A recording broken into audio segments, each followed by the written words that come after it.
Donc sachez que cet après-midi, là c'est du théorique, c'est vrai qu'on en prend un petit peu plein la figure pour ceux qui n'ont pas l'habitude d'être rigoureux, strict et d'avoir des règles, mais bon, il faut se faire un petit peu violence.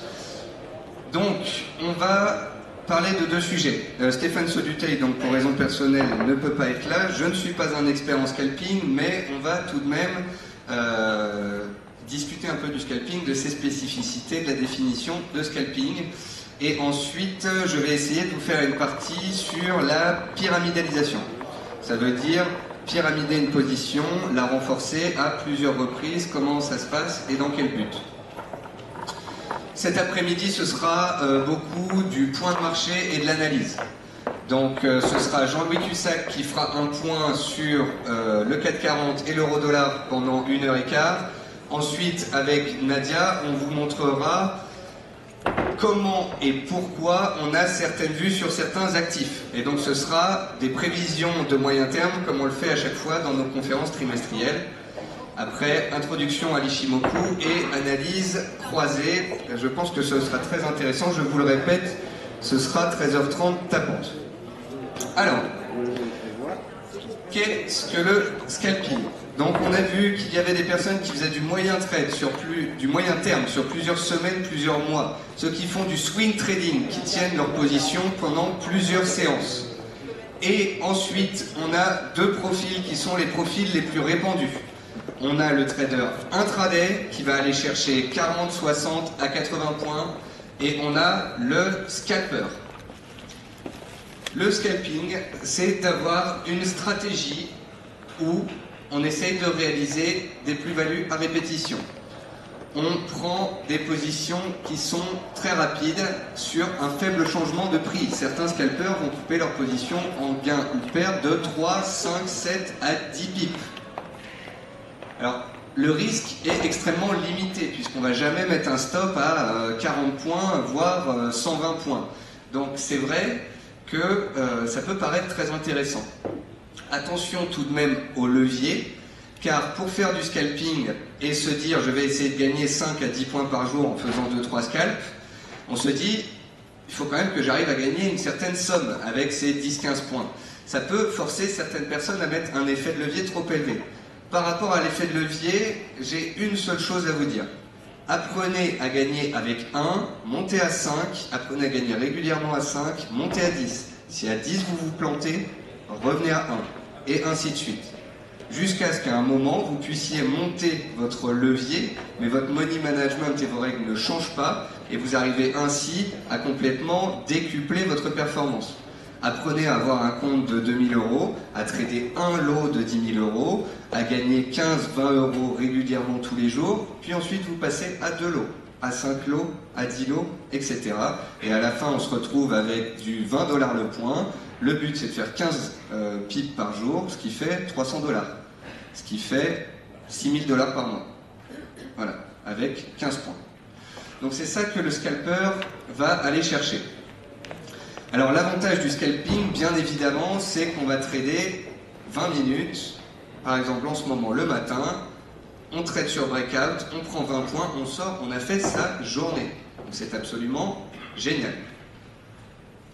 On a un temps de travail complètement flexible. Donc le scalper, il va travailler 1 ou 2 heures le matin s'il voit qu'en ce moment les marchés décalent le matin, ou sinon, s'il constate qu'on est dans un marché où il y a changement de tendance à 18 heures après la fermeture européenne, il va aller moduler, on va dire, les moments où il trade. Mais c'est ultra flexible. Quelqu'un qui est scalper et qui fait du trading pour lui-même, il peut trader 2 heures par jour, 2-3 heures par jour. Et puis il fait une bonne semaine, un bon mois, il part en vacances, il fait ce qu'il veut. Donc pour ça, la flexibilité, c'est absolument génial. L'inconvénient du scalping, c'est le stress. Mais on a vu tout à l'heure que du stress, vous ne devez pas en avoir. Pour ne pas avoir ce stress, vous avez votre money management, votre stop, et ça, ce sera particulièrement important. Autre inconvénient pour ceux qui font du scalping, c'est le choix du broker. Parce que vous avez des brokers où le spread est fixe, et on sait que le spread est important pour un scalper, puisque quelqu'un qui va aller chercher 20 pips dans la journée sur 3 trades, il y a 6 pips de spread. Donc ça représente un tiers de son gain potentiel, c'est énorme. Donc là, faire très attention au spread, à sa variation et à avoir des prix exacts. Le dernier broker qui vous a proposé un spread à 0, il a fermé la semaine dernière. C'était World Spread. Vous avez de la pub partout, magnifique, 0 spread. Bon, bah, ils ont pris des positions avec l'argent des clients, ils ont fermé, et puis aujourd'hui, les gens essaient de récupérer leur argent. Donc, travailler avec des flux de prix exacts, vous le savez, FXCM, c'est du no dealing desk, donc on travaille en direct avec le marché interbancaire. Donc, quand sur la plateforme, vous avez des prix qui s'affichent, à gauche, c'est BNP, et à droite, c'est Deutsche Bank ou Bank of America. Bref, les institutions qui font le marché. Alors, les horaires du scalping, ça va être par période. Tout comme les corrélations, les horaires, ça change. Il y a des périodes où le point bas du jour ou le point haut, on va le faire à 2-3 heures du matin. Il y a des périodes où on le fait plutôt à 8-9 heures. En ce moment, c'est le cas. Entre 7 et 9 heures, on va monter, 9-10 heures, on va aller chercher un point haut et ensuite baisser. Ça, c'est une période complètement propice au scalping. Sinon, on va aller chercher de la volatilité. Alors, vous avez remarqué que tout à l'heure, je vous ai dit que les traders perdaient plus quand il y avait de la volatilité en séance. On a vu que ceux qui tradaient la journée quand il y avait des mouvements de cours assez forts, ils gagnaient moins souvent que les autres. Bon, bah, il se trouve que le scalper, il va chercher de la volatilité. C'est un petit peu l'essence qu'il met dans sa voiture pour faire fonctionner le système. Donc, ayez conscience que quand vous voulez faire du scalping, vous vous jetez dans la gueule du loup. Vous allez trader dans la période, techniquement, la plus difficile à gérer. Donc c'est là où votre technique va devoir être bien rodée. Donc là où on a le plus de volume et de volat, c'est entre 13 et 17 heures, donc c'est le double fuseau horaire européen, américain, plus les annonces. Pour ceux qui veulent trader et faire du scalping sur annonce, vous avez peut-être déjà suivi, ou vous pourrez suivre à partir de la semaine prochaine, les sessions live de Nadia pendant la publication de statistiques économiques. Alors autant vous le dire tout de suite, celui qui fait du scalping, c'est le plus rigoureux et le plus fort mentalement de la salle ici. Voilà. On a ceux qui font du moyen terme, d'autres du swing, d'autres de l'intraday sur 60-70 points. Le scalper, c'est un vrai guerrier.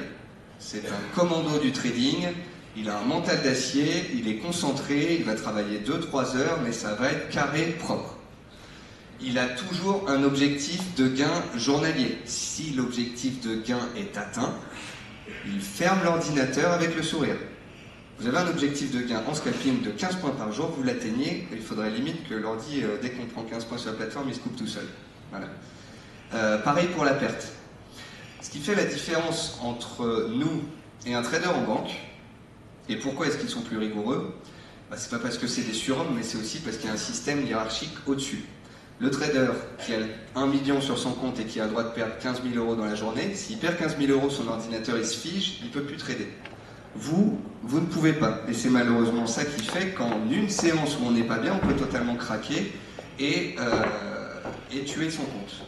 Donc autant vous avez un objectif journalier de gain, autant il vous faut, comment j'appelle ça, une sonnette d'alarme, mais en fait c'est un coupe-circuit, voilà, c'est un coupe-circuit.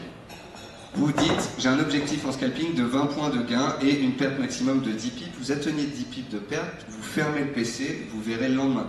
Si pendant 10 jours vous tradez, vous perdez 10 jours d'affilée 10 pips, c'est qu'il y a quelque chose qui ne va pas dans votre entrée, dans votre façon de faire. Et puis souvent pour le scalping, quand on voudra en vivre ou en tous les cas réaliser des gains substantiels, il faudra un capital élevé. Si vous n'avez pas un capital élevé, alors vous aurez un effet de levier super élevé. Et là, tout de suite, on a des problèmes qui s'en suivent avec les non-respects du money management, l'appel de marge, etc. Alors le scalper a un money management qui n'est pas du tout le même que celui des autres, ceux qui font de l'intraday ou qui font du journalier. Déjà, le scalper, la plupart du temps, il va utiliser un levier élevé. Donc définissez lequel, définissez un maximum. Je crois même que vous pouvez demander, est-ce qu'on bride la plateforme? Vous voulez un effet de levier de 30 maximum? On bloque la plateforme à 30. Si vous ne savez pas le faire vous-même, ça peut être réglable. Contrairement aux personnes qui font de l'intraday, qui vont aller chercher un ratio risque-gain de 1 pour 3, voire 4, et ceux qui font du journalier, qui vont même essayer d'avoir du 1 pour 10 ou 20, le scalper, lui, va avoir vraiment un ratio risque-gain spécifique entre 1 et 1,5. En gros, dans les analyses de trade qu'on a vues chez les scalpers, si on a un ratio risque-gain inférieur à 1, c'est pas bon. Si on a un ratio risque-gain inférieur à 1 sur 2, les choses peuvent se compliquer. Donc c'est le seul qui va me dire, et je vais l'accepter, qui va me dire j'achète stop 10 points pour viser 10 points. Voilà. Elle est là la particularité du scalper, sauf que à cause de ça, le scalper va devoir avoir un pourcentage de gain bien supérieur à celui de ses pertes. On peut être en ratio risque-gain de 1 pour 2, c'est-à-dire sur tous les trades, je vise 100, je risque 50, et gagner dans 50% des cas, même 40% des cas, et être gagnant au final. Le scalper, s'il est en ratio risque-gain 1 pour 2, il devra forcément être au-dessus de 55, 60, voire 65% de gain. Et le but du scalper, donc, parce qu'il a un levier élevé mais fixe, un ratio risque-gain qui est toujours le même, et un gain journalier et des pertes journalières qui sont, qui sont fixées, qui sont bornées, eh bien le scalper doit avoir une courbe de performance qui est ultra stable.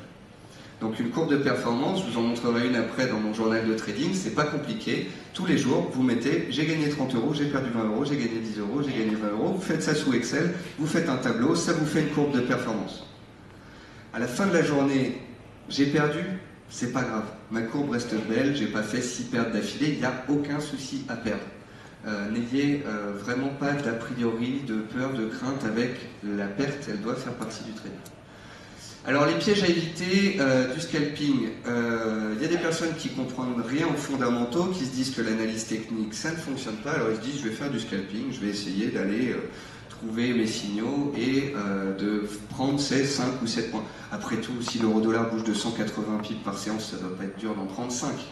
Ouais, bon, ça c'est un problème parce qu'on n'y tombe pas de la bonne façon. Donc en faire par incompréhension ou par déni des autres techniques, c'est pas la bonne chose. Attention aux unités de temps courtes. Alors, si vous faites de l'analyse de chandelier japonais ou que vous utilisez des moyennes mobiles ou des indicateurs techniques, en 1 minute, 5 minutes, ça veut rien dire. Rien du tout. Enfin, pour moi. Un marabozu ou un marteau, donc des chandeliers japonais, en 1 minute ou en 5 minutes, ne veulent rien dire. Donc le scalping va complètement mettre de côté certaines techniques d'analyse et va tout simplement juste aller chercher des écarts de volatilité. Attention à l'appât du gain facile, donc j'augmente mon levier, j'essaye de prendre 5 points, à 100 euros le point, ça me fera 500 euros, c'est très bien, sauf qu'il faut aussi savoir couper. Donc ça c'est le problème des stops, on l'a vu, vous prenez 20 points, vous prenez 20 points, vous prenez 10 points, vous perdez 80 points. Bon, ben celui qui va se mettre au scalping, il va gagner 5 fois 5 pips, il a fait une belle journée, et là, il nous fait un bel achat, tout en haut, et il perd 30 points, et retour caisse des barres. Voilà. D'où la nécessité d'un objectif par jour, et de ne pas tomber dans les travers psychologiques qu'on a vus avant, que ce soit peur ou euphorie. Alors, puisque je ne suis pas un scalper et qu'il est difficile pour moi d'aller dans ce sujet, je vous donne tout de même quelques liens, donc ils seront dans le document que je vais vous envoyer. Donc pour ceux qui veulent savoir quand est-ce que les lives de Nadia se déroulent, j'en parle dans le morning meeting, ils sont annoncés sur le forum, ils sont également annoncés sur la page Facebook de DailyFX. Vous avez aussi Michael Boutros, qui est un analyste DailyFX aux États-Unis, qui fait des lives de scalping l'après-midi. Donc, quand vous cliquez sur le lien live ici, ça vous envoie vers la salle de trading en live américaine. Et pour ceux qui comprennent l'anglais, vous pouvez faire la session de scalping avec lui. Je vous ai aussi mis un lien vers ses graphiques. Donc après, il y en a certains qui affectionnent mes graphiques.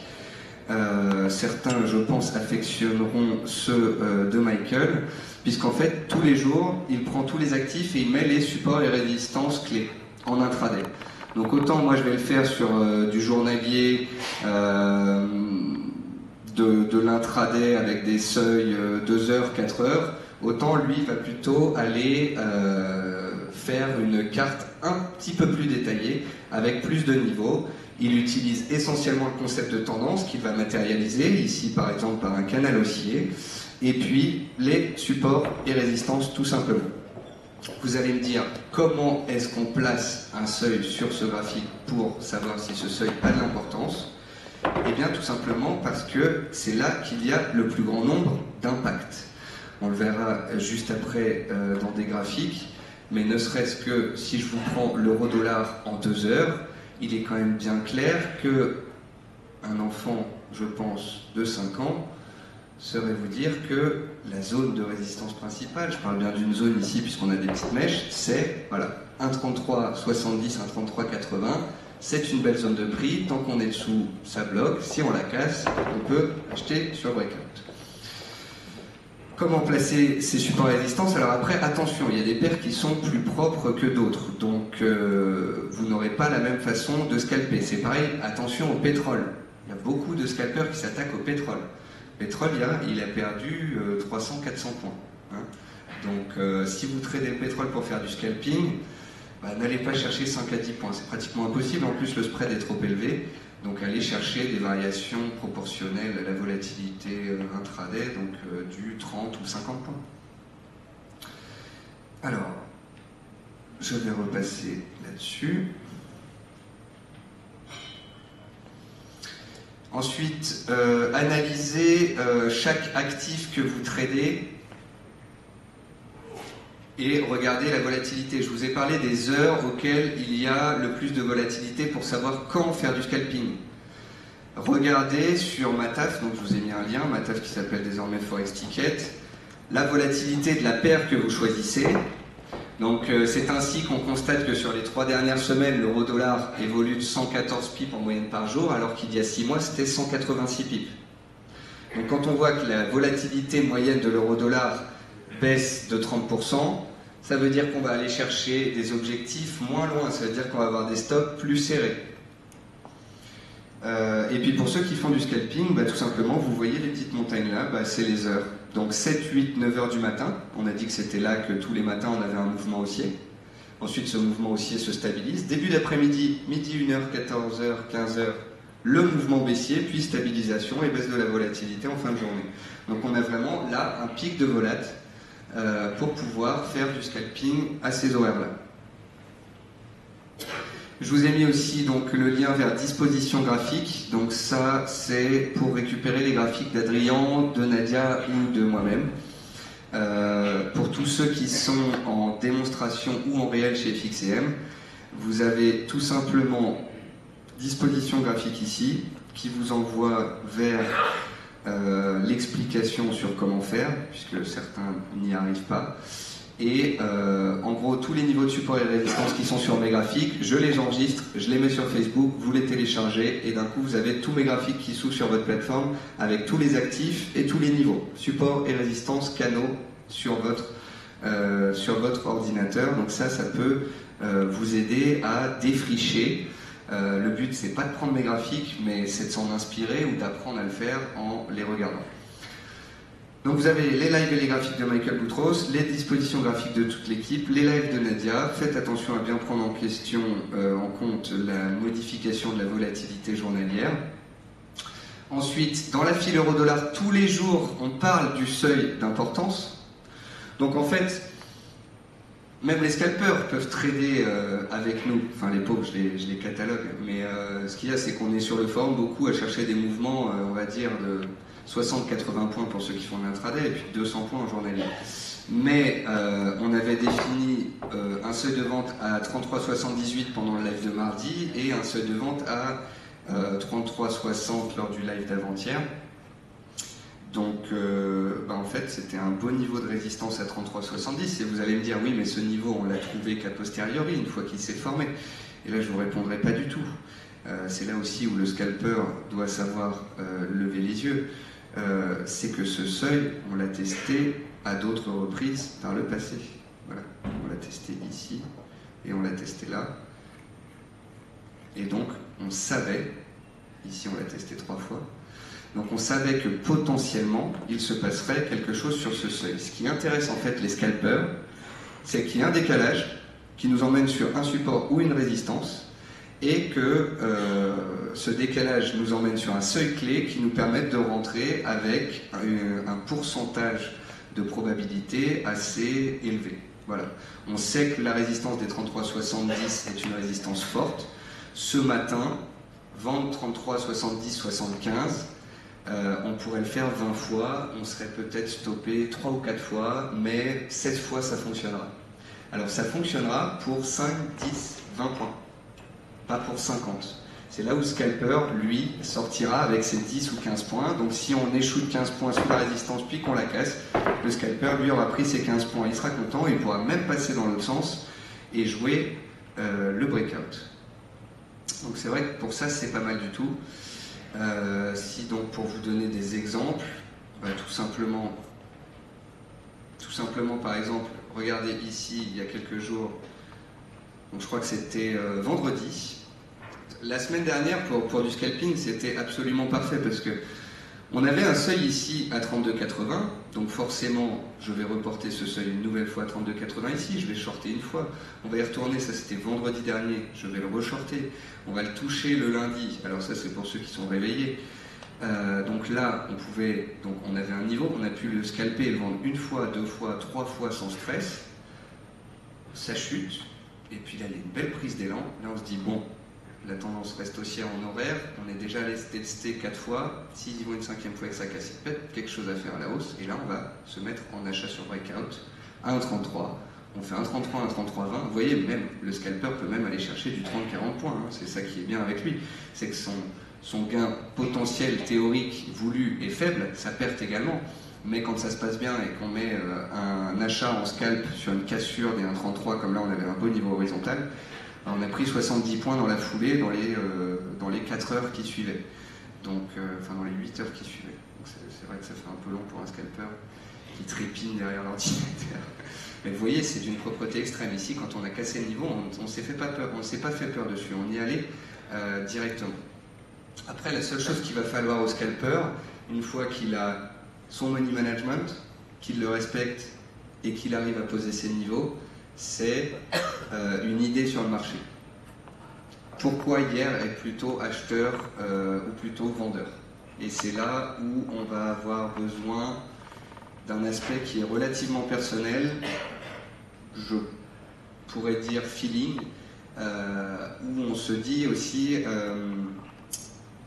il y a des habitudes à avoir sur les marchés. Par exemple, on est fortement monté entre hier après-midi, alors que les Américains donc, étaient toujours en séance, on est remonté toute la nuit, on a atteint un seuil ce matin. La probabilité, après qu'on ait pris 100 points en une nuit, d'un échec sous la résistance vers 9-10 heures du matin et qu'on attende jusque l'après-midi pour le casser, elle est très forte.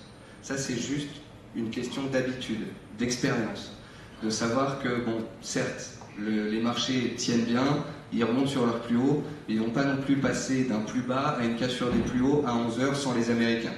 N'oublions pas que nous avons besoin des maîtres du monde pour savoir où le marché doit aller. Donc en fait, des opérations de scalping, si je regarde bien, ces dernières séances, étant donné que nous, en tant que traders intraday ou les traders en journalier, ce qu'on a cherché, c'était des points exacts. Moi, j'étais vendeur ces dernières séances pour jouer la tendance hebdomadaire, tout en sachant que je me mettais en horaire en face d'un train. Donc il me faut des points d'entrée exacts. Si vous voulez pouvoir définir ces points de vente, ce sera les graphiques principalement qui seront une source très importante et ce sera la détection de figures chartistes. Et je pense à ce niveau-là que sur le forum, vous avez tout ce qu'il faut en fait pour pouvoir définir les zones de prix sur lesquelles on va buter, ne serait-ce que, je vais vous prendre un graphique de l'euro-dollar et vous refaire un petit peu le graphique comme on l'avait fait ces dernières séances, donc même sans prendre en considération la partie haute ici, on constatait qu'on avait une oblique de soutien qui passait à chaque fois par toutes les zones hautes sur lesquelles on avait plusieurs tests, et donc si vous voulez en fait, quand on est arrivé ici à 33,80 un matin alors que les statistiques américaines n'étaient pas parues, on se disait bien qu'il n'allait pas casser la résistance sans les Américains, donc la probabilité de pouvoir vendre sur ce seuil était fortement intéressante. Le lendemain, c'était exactement la même chose. On prend 30 points sans news, sans rien, on vient toucher la résistance. Les Américains ne sont pas là. Évidemment que le marché ne va pas passer.